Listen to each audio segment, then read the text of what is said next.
آج کا عنوان ہے یتیم اور مکہ کا سردار۔ مکہ پہنچنے پر عبد المطلب نے دیکھا ہے کہ برکہ محمد کو لے کر آئی ہیں۔ بی بی آمنہ ساتھ نہیں آئی تو انہیں کسی سے کچھ پوچھنے کی ضرورت نہیں ہے۔ زندگی کا تجربہ انہیں ساری داستان سنا رہا ہے۔ ابھی تو عبد المطلب کو اپنے بیٹے عبداللہ کی جدائی کا غم نہیں بھولا کہ بہو بھی راہیے ملک عدم ہو گئی ہیں۔ اب میرے پوتے کا کیا ہوگا؟ باپ کی کمی تو کوئی پوری کر نہیں سکا، ماں کہاں سے آئے گی؟ رسول اللہ کو دیکھتے ہیں تو آنسو نہیں رکتے۔ آنسو نہ رکیں تو پوتے کو تسلی کیسے دیں؟ اتنے پیارے پوتے کے لیے اتنے امتحان کیوں؟ والدہ کی وفات نے رسول اللہ پر جدائی اور غم کا احساس چھوڑا ہے۔ آپ خاموشی سے بیٹھے رہتے ہیں، کھیل کود میں اب کم ہی حصہ لیتے ہیں۔ یہ بھی ایک مشاہدہ ہے کہ یتیم بچے دوسرے بچوں سے ذہنی طور پر جلدی سمجھدار ہو جاتے ہیں۔ اس کی وجہ ان کے مشکل حالات ہوتے ہیں جو والدین کے نہ ہونے کی وجہ سے دیکھنے پڑتے ہیں۔ یتیم بچے جذباتی طور پر بھی مضبوط ہوتے ہیں۔ اگر ان سے کوئی پیار کا اظہار نہ بھی کرے تو ان کے چہرے پر ناگواری نہیں آتی۔ قدرت تو رسول اللہ کی صورت میں ایک اعلیٰ کردار کی تربیت کر رہی ہے۔ آنے والے مشکل مرحلوں کی ابھی سے تیاری ہے۔ اللہ کریم نے اپنے رسول کو صبر اور استقامت کے ساتھ پیدا کیا ہے۔ نبیوں کا سردار ایسا ہی ہونا چاہیے۔ اللہ کریم نے اس کائنات کا سردار عبد المطلب کے گھرانے میں بھیجا ہے۔ اب تو زمانے کو یہ دکھانا ہے کہ اللہ کا محبوب ایسا ہے کوئی اللہ کے محبوب جیسا؟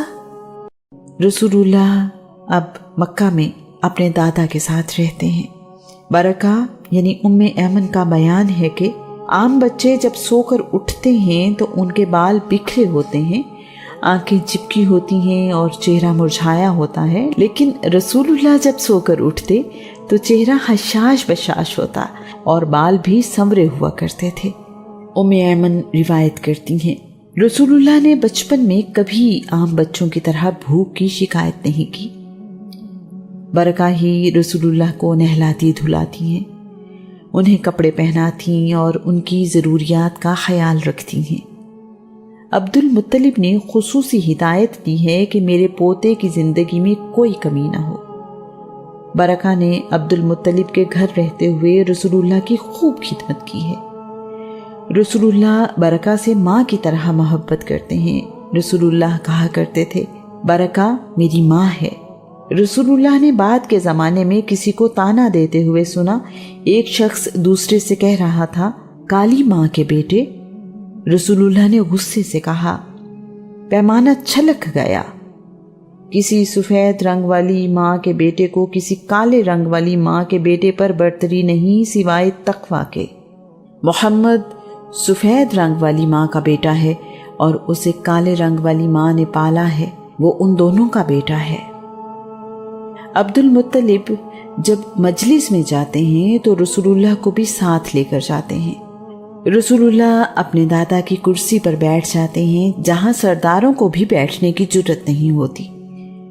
عبد المطلب نے کبھی اس بات کا برا نہیں منایا۔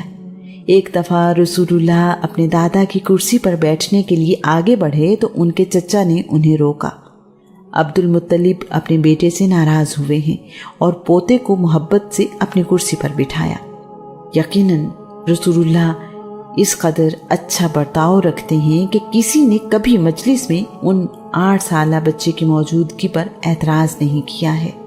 روایت ہے کہ عبد المطلب نے خشک سالی کے دوران ایک دن اپنے پوتے کے نام کے وسیلے سے بارش کی دعا مانگی تو اللہ کریم نے بارش عطا کی۔